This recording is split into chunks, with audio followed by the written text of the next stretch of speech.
My name is Jake Harvath, and I'm from Heber City, Utah. I'm 26 years old, and I am known for accomplishing a long ride known as the Year of the Mustang with 3 of my horses, Bella, Denver, and Eddie. A 6,000-mile ride starting here in my hometown of Heber City, Utah, going all the way to the Atlantic Ocean and back again, making a continuous loop through 25 states total.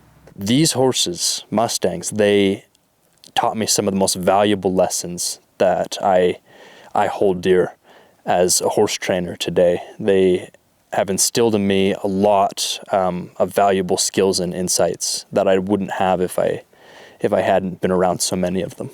My horses are all Mustangs, which is not an official breed, but more of a slang term for the wild horses that we have here in the West. So they're all born on the desert and rounded up by the Bureau of Land Management. We run into all sorts of different people in this life, and how we come off to some people is going to be different than how we come off to other people.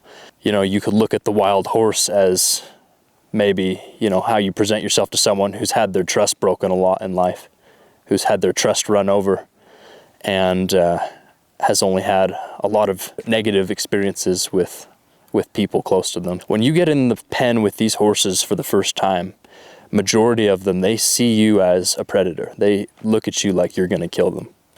And learning how to present yourself to them and show them that you're not there to kill them, that you're actually there to help them and work with them and establish a level of understanding with them is definitely something that is demanding. In recent years, a lot of the stigmas surrounding wild horses have been broken down. That they're dog food, right, and not really good for much else.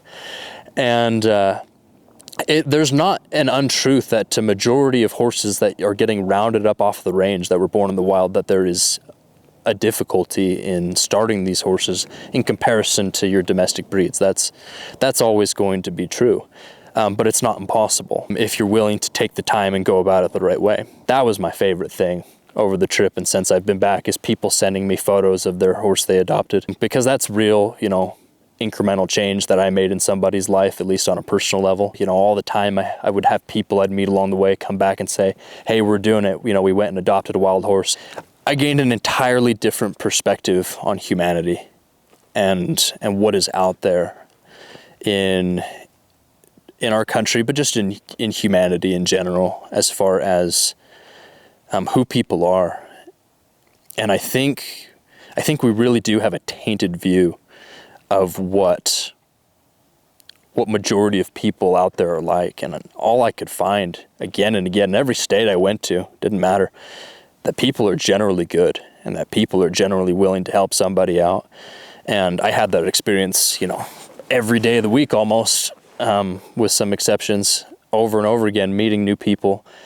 And it changed me. It changed how I see people. Evidently, I had to have a lot of trust, going and staying in tons of different people's homes and relying on so many different people to fill in gaps that I couldn't.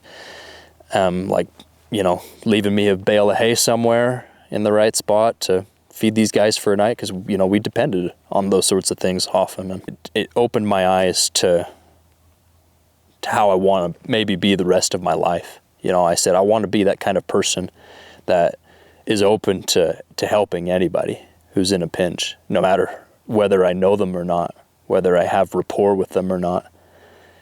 It's just how we all are meant to be, I think. And we've lost a lot of our sight in that, but it is who we are inherently, even if it's not who we get to be all the time. Everything in life has its season, and I'll never say never. Who knows? Maybe one day something like this will come up again. But if it doesn't, for me, the Year of the Mustang was absolutely a completed dream and a completed goal in my mind, and just something I'm always going to look back on fondly.